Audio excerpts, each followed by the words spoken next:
என்பது நமக்கு, சொர்க்கம் என்பது நமக்கு. சுத்தம் உள்ள வீடுதான், சுத்தம் உள்ள வீடுதான். சொர்க்கம் என்பது நமக்கு, சுத்தம் உள்ள வீடுதான்.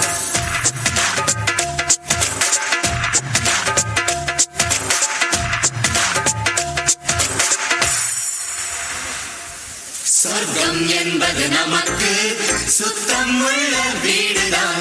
சுத்தம் என்பதை மறந்தால் நாடும் குப்பை மேடுதான்.